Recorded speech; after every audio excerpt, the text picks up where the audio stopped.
The summer was coming to an end. The Jewish year was almost over. On the eve of Rosh Hashanah, the last day of that cursed year, the entire camp was agitated, and every one of us felt the tension.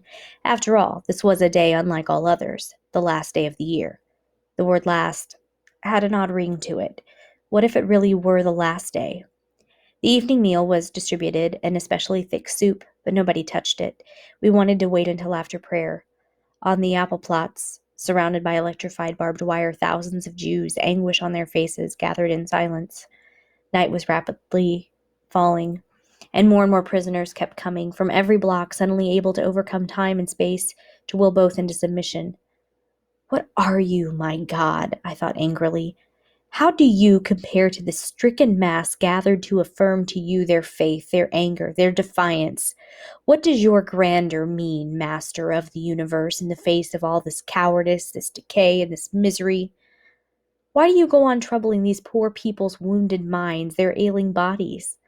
Some 10,000 men had come to participate in a solemn service, including the Blockeltest, the capos, all bureaucrats in the service of death. Blessed be the Almighty. The voice of the officiating inmate had just become audible. At first I thought it was the wind. Blessed be God's name.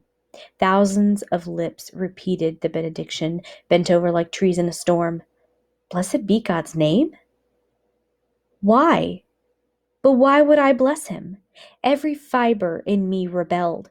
Because he caused thousands of children to burn in his mass graves? Because he kept 6 crematoria working day and night, including Sabbath and the holy days? Because in his great might he had created Auschwitz, Birkenau, Buna, and so many other factories of death? How could I say to him, Blessed be thou, Almighty Master of the universe, who chose us among all nations to be tortured day and night, to watch as our fathers, our mothers, our brothers end up in the furnaces? Praised be thy holy name for having chosen us to be slaughtered on thine altar? I listened as the inmate's voice rose. It was powerful, yet broken, amid the weeping, the sobbing, the sighing of the entire congregation. All the earth and universe are God's. He kept pausing as though he lacked the strength to uncover the meaning beneath the text.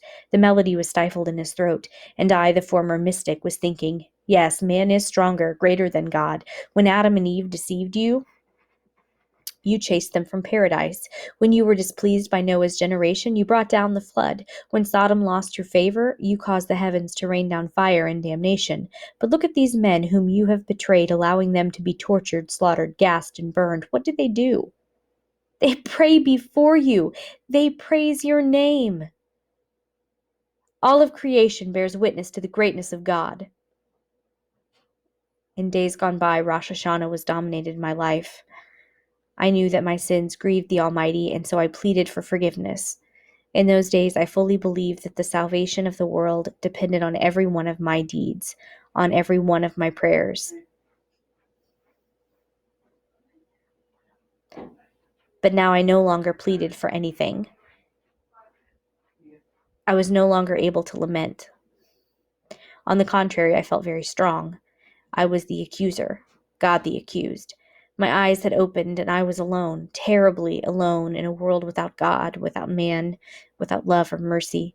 I was nothing but ashes now, but I felt myself to be stronger than this Almighty to whom my life had been bound for so long. In the midst of these men assembled for prayer, I felt like an observer, a stranger. The service ended with Kaddish. Each of us recited Kaddish for his parents, for his children, and for himself. We remained standing in the apple plots for a long time, unable to detach ourselves from this surreal moment. Then came the time to go to sleep, and slowly the inmates returned to their blocks. I thought I heard them wishing each other a Happy New Year. I ran to look for my father. At the same time, I was afraid of having to wish him a happy year in which I no longer believed. He was leaning against the wall, bent shoulders sagging as if under a heavy load. I went up to him, took his hand, and kissed it. I felt a tear on my hand. Whose was it? Mine? His? I said nothing, nor did he. Never before had we understood each other so clearly. The sound of the bell brought us back to reality. We had to go to bed. We came back from very far away. I looked up at my father's face, trying to glimpse a smile or something like it on his stricken face, but there was nothing, not the shadow of an expression. Defeat. Yom Kippur, the Day of Atonement. Should we fast? The question was hotly debated. To fast would mean a more certain, more rapid death. In this place, we were always fasting. It was Yom Kippur year round. But there were those who said we should fast, precisely because it was dangerous to do so. We needed to show God that even here, locked in hell, we were capable of singing his praises. I did not fast. First of all, to please my father, who had forbidden me to do so, and then there was no longer any reason for me to fast. I no longer accepted God's silence. As I swallowed my ration of soup, I turned that act into a symbol of rebellion, protest against him, and I nibbled on my crust of bread. Deep inside me, I felt a great void opening. The SS offered us a beautiful present for the new year. We had just returned from work. As soon as we passed the camp's entrance, we sensed something out of the ordinary in the air. The roll call was shorter than usual. The evening soup was distributed at great speed, swallowed as quickly. We were anxious. I was no longer in the same block as my father. They had transferred me to another commando, the construction one, where 12 hours a day I hauled heavy slabs of stone. The head of my new block was a German Jew, small, with piercing eyes. That evening he announced to us that henceforth no one was allowed to leave the block after the evening soup. A terrible word began to circulate soon after: selection. We knew what it meant. An SS would examine us. Whenever he found someone extremely frail, a Mussulman was what we called those inmates, he would write down his number. Good for the crematorium. After the soup, we gathered between the bunks. The veterans told us, "You're lucky to have been brought here so late. Today, this is paradise compared to what the camp was 2 years ago. Back then, Buna was a veritable hell. No water, no blankets, less soup and bread. At night, we slept almost naked, and the temperature was 30 below. We were collecting corpses by the hundreds every day. Work was very hard. Today, this is a little paradise. The capos back then had orders to kill a certain number of prisoners every day, and every week selection, a merciless selection. Yes, you are lucky." "Enough, be quiet," I begged them. "Tell your stories tomorrow or some other day." They burst out laughing. They were not veterans for nothing. "Are you scared?" We too were scared, and at that time, for good reason. The old men stayed in their corner, silent, motionless, hunted down creatures. Some were praying. One more hour, then we would know the verdict, death or reprieve. And my father? I first thought of him now. How would he pass selection? He had aged so much. Our blockal test had not been outside a concentration camp since 1933. He had already been through all the slaughterhouses, all the factories of death. Around 9 o'clock he came to stand in our midst. "Achtung!" There was instant silence. "Listen carefully to what I am about to tell you." For the first time his voice quivered. "In a few moments, selection will take place. You will have to undress completely, then you will go one by one before the SS doctors. I hope you all will pass. But you must try to increase your chances. Before you go into the next room, try to move your limbs. Give yourself some color. Don't walk slowly. Run. Run as if you had the devil at your heels. Don't look at the SS. Run straight in front of you." He paused and then added, "And most important, don't be afraid." That was a piece of advice we would have loved to be able to follow. I undressed, leaving my clothes on my cot. Tonight, there was no danger that they would be stolen.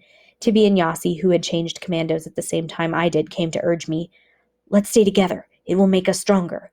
Yossi was mumbling something. He probably was praying. I had never suspected that Yossi was religious. In fact, I had always believed the opposite. Tibi was silent and very pale.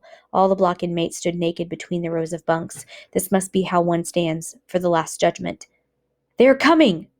3 SS officers surrounded the notorious Dr. Mengele, the very same who had received us in Birkenau.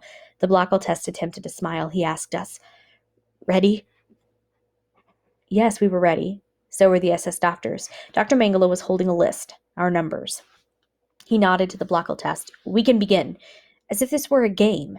The first to go were the notables of the block. The Steubenal test, the capos, the foremen, all of whom were in perfect physical condition, of course. Then came the ordinary prisoners' turns. Dr. Mengele looked them over from head to toe. From time to time he noted a number. I had but one thought, not to have my number taken down and not to show my left arm. In front of me there were only Tibi and Yossi. They passed.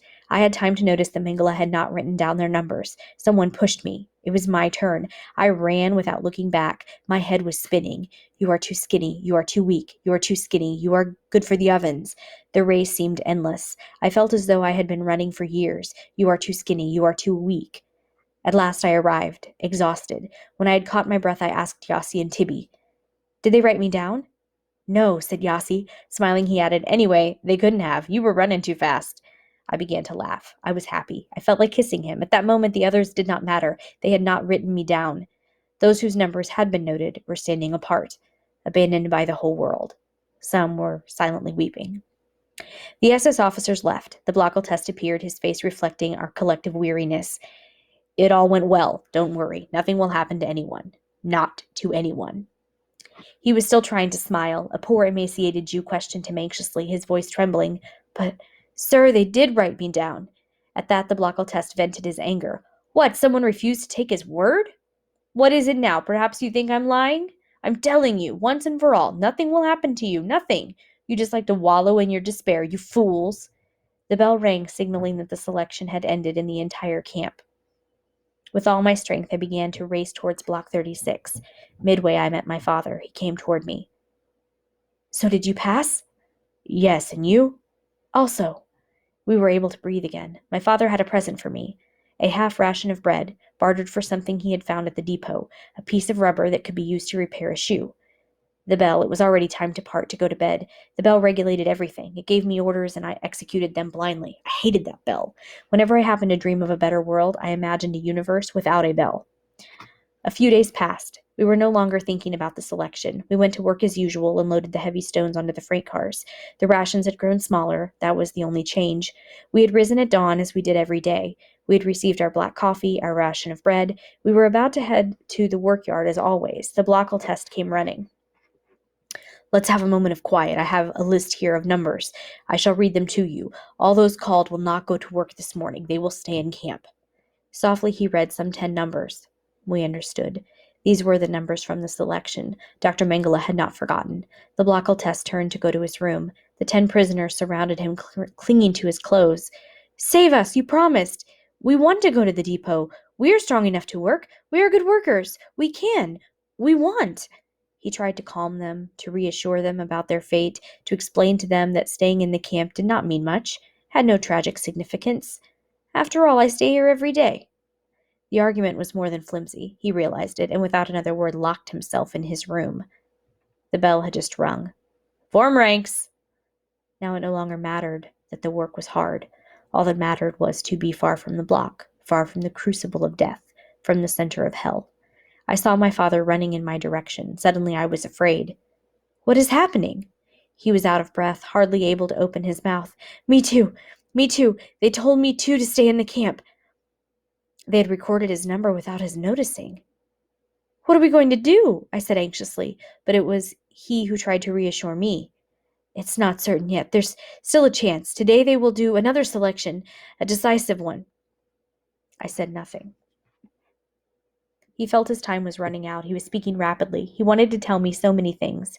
His speech became confused. His voice was choked. He knew that I had to leave in a few moments. He was going to remain alone, so alone. "Here, take my knife," he said. "I won't need it any more. You may find it useful. Also, take this spoon. Don't sell it. Quickly, go ahead. Take what I am giving you." My inheritance. "Don't talk like that, Father." I was on the verge of breaking into sobs. "I don't want you to say such things. Keep the spoon and the knife. You will need them as much as I. We'll see each other tonight, after work." He looked at me with his tired eyes veiled by despair. He insisted. "I am asking you. Take it. Do as I ask you, my son. Time is running out. Do as your father asks you." Our capo shouted the order to march. The commando headed toward the camp gate. "Left, right!" I was biting my lips. My father had remained near the block, leaning against the wall. Then he began to run to try to catch up with us. Perhaps he had forgotten to tell me something, but we were marching too fast. Left, right! We were at the gate. We were being counted. Around us the din of military music. Then we were outside. All day I plodded around like a sleepwalker. Tibby and Yossi would call out to me from time to time, trying to reassure me, as did the capo who had given me easier tasks that day. I felt sick at heart. How kindly they treated me, like an orphan, I thought. Even now my father is helping me. I myself didn't know whether I wanted the day to go by quickly or not. I was afraid of finding myself alone that evening. How good it would be to die right here. At last we began the return journey. How I longed for an order to run. The military march, the gate, the camp. I ran toward Block 36. Were there still miracles on this earth? He was alive. He had passed the second selection. He had still proved his usefulness. I gave him back his knife and spoon. A Kiba dreamer has left us, a victim of the selection. Lately he had been wandering among us, his eyes glazed, telling everyone how weak he was. I can't go on. It's over. We tried to raise his spirits, but he wouldn't listen to anything we said. He just kept repeating that it was all over for him, that he could no longer fight. He had no more strength, no more faith. His eyes would suddenly go blank, leaving two gaping wounds, two wells of terror.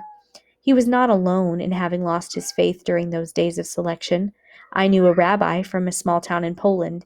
He was old and bent, his lips constantly trembling. He was always praying in the block, at work, in the ranks. He recited entire pages from the Talmud, arguing with himself, asking and answering himself endless questions.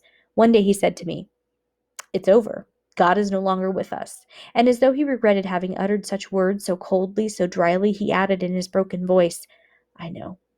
No one has the right to say things like that. I know that very well. Man is too insignificant, too limited to even try to comprehend God's mysterious ways. But what can someone like myself do? I'm neither a sage nor just a man. I'm not a saint. I'm a simple creature of flesh and bone. I suffer hell in my soul and my flesh. I also have eyes, and I see what is being done here. Where is God's mercy? Where is God? How can I believe? How can anyone believe in this God of mercy? Poor Keepadrummer. If only he could have kept his faith in God, if only he could have considered the suffering a divine test, he would not have been swept away by the selection, but as soon as he felt the first chinks in his faith, he lost all incentive to fight and opened the door to death. When the selection came, he was doomed from the start, offering his neck to the executioner, as it were. All he asked of us was, "In 3 days, I'll be gone. Say Kaddish for me." We promised, in 3 days, when we would see the smoke rising from the chimney, we would think of him. We would gather 10 men and hold a special service. All his friends would say Kaddish. Then he left, in the direction of the hospital. His step was almost steady, and he never looked back. An ambulance was waiting to take him to Birkenau. There followed terrible days. We received more blows than food. The work was crushing, and 3 days after he left, we forgot to say Kaddish. Winter had arrived. The days became short and the nights almost unbearable. From the first hours of dawn, a glacial wind lashed us like a whip.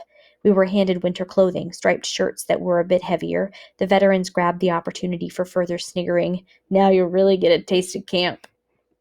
We went off to work as usual, our bodies frozen. The stones were so cold that touching them, we felt that our hands would remain stuck. But we got used to that too. Christmas and New Year's Eve, we did not work. We were treated to a slightly less transparent soup. Around the middle of January, my right foot began to swell from the cold.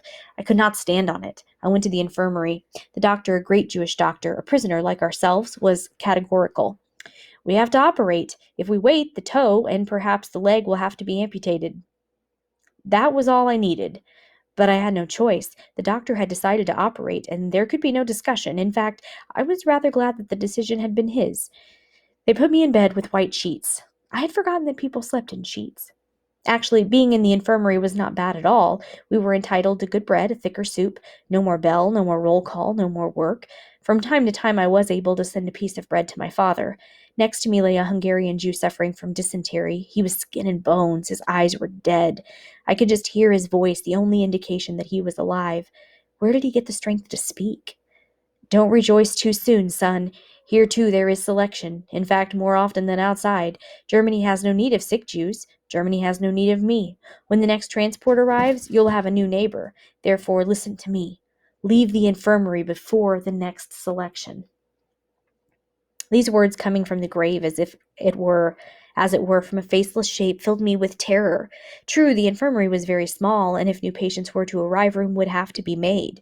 But then perhaps my faceless neighbor, afraid of being among the first displaced, simply wanted to get rid of me, to free my bed, to give himself a chance to survive. Perhaps he only wanted to frighten me. But then again, what if he was telling the truth? I decided to wait and see. The doctor came to tell me that he would operate the next day. Don't be afraid, he said. Everything will be all right. At 10 o'clock in the morning, I was taken to the operating room. My doctor was there. That reassured me. I felt that in his presence, nothing serious could happen to me. Every one of his words was healing, and every glance of his carried a message of hope. It will hurt a little, he said, but it will pass. Be brave. The operation lasted 1 hour. They did not put me to sleep. I did not take my eyes off my doctor, and then I felt myself sink. When I came to and opened my eyes, I first saw nothing but a huge expanse of white, my sheets. Then I saw my doctor's face above me. Everything went well. You have spunk, my boy. Next, you'll stay here for 2 weeks for some proper rest, and that will be it. You'll eat well, you'll relax your body and your nerves. All I could do was follow the movement of his lips. I barely understood what he was telling me, but the inflection of his voice soothed me. Suddenly I broke into a cold sweat. I couldn't feel my leg. Had they amputated it? Doctor? I stammered. Doctor? What is it, son? I didn't have the courage to ask him. Doctor, I'm thirsty. He had water brought to me. He was smiling. He was ready to walk out to see other patients. Doctor. Yes? Will I be able to use my leg? He stopped smiling. I became very frightened. He said, Listen, son. Do you trust me? Very much, doctor. Then listen well. In 2 weeks, you'll be fully recovered. You'll be able to walk like the others. The sole of your foot was full of pus. I just had to open the sac. Your leg was not amputated. You'll see in 2 weeks. You'll be walking around like everybody else. All I had to do was wait 2 weeks. But 2 days after my operation, rumors swept through the camp that the battlefront had suddenly drawn nearer. The Red Army was racing toward Buna. It was only a matter of hours.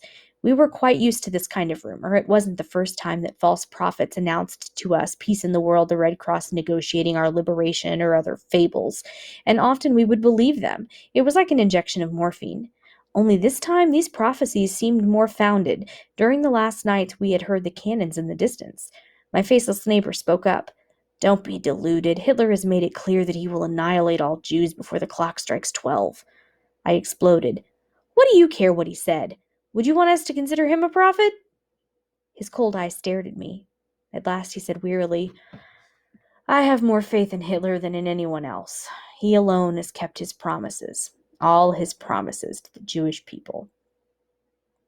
That afternoon at 4 o'clock, as usual, the bell called the Blockle test for the daily report. They came back shattered. They had difficulty opening their mouths. All they could utter was one word. Evacuation. The camp was going to be emptied, and we would be sent to the rear. Where to? Somewhere in deepest Germany, to other camps. There was no shortage of them. When? Tomorrow night. Perhaps the Russians will arrive before.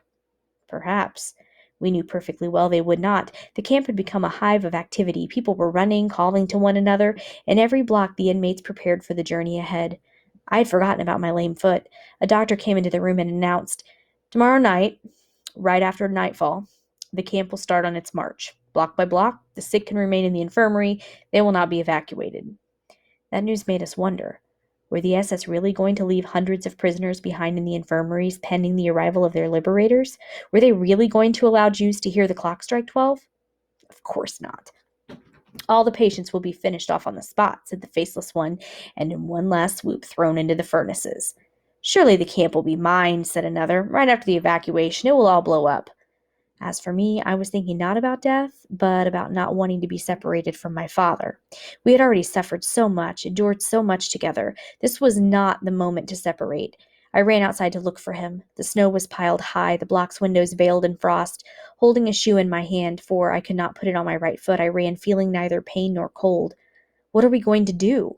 My father didn't answer. What are we going to do? He was lost in thought. The choice was in our hands. For once, we could decide our fate for ourselves. To stay, both of us, in the infirmary, where, thanks to my doctor, he could enter as either a patient or a medic. I had made up my mind to accompany my father wherever he went. Well, father, what do we do? He was silent. Let's be evacuated with the others, I said. He didn't answer. He was looking at my foot. You think you'll be able to walk? Yes, I think so. Let's hope we won't regret it, Eliezer. After the war, I learned the fate of those who had remained at the infirmary. They were, quite simply, liberated by the Russians 2 days after the evacuation. I did not return to the infirmary. I went straight to my block. My wound had reopened and was bleeding. The snow under my feet turned red. The Blockel test distributed double rations of bread and margarine for the road. We could take as much clothing from the store as we wanted. It was cold. We got into our bunks. The last night in Buna. Once more, the last night. The last night at home, the last night in the ghetto, the last night in the cattle car, and now the last night in Buna. How much longer would our lives be lived from one last night to the next? I didn't sleep.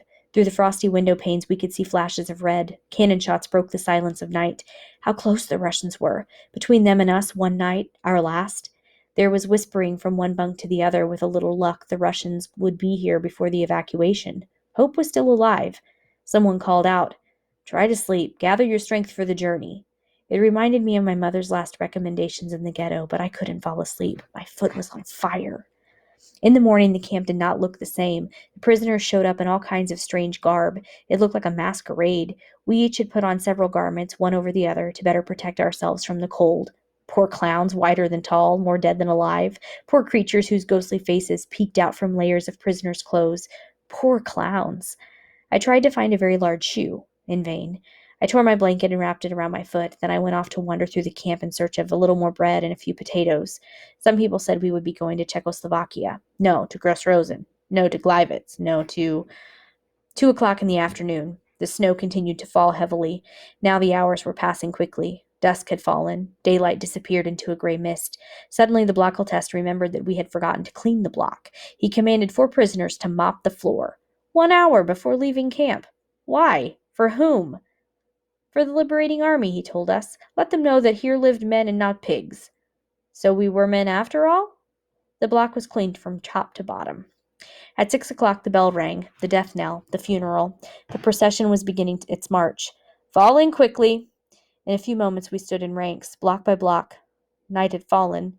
Everything was happening according to plan. The searchlights came on. Hundreds of SS appeared out of the darkness, accompanied by police dogs. The snow continued to fall. The gates of the camp opened. It seemed as though an even darker night was waiting for us on the other side. The first blocks began to march. We waited. We had to wait the exodus of the 56 blocks that preceded us. It was very cold. In my pocket, I had 2 pieces of bread. How I would have liked to eat them, but I knew I must not yet. Our turn was coming. Block 53, Block 55, Block 57, forward march! It snowed on and on.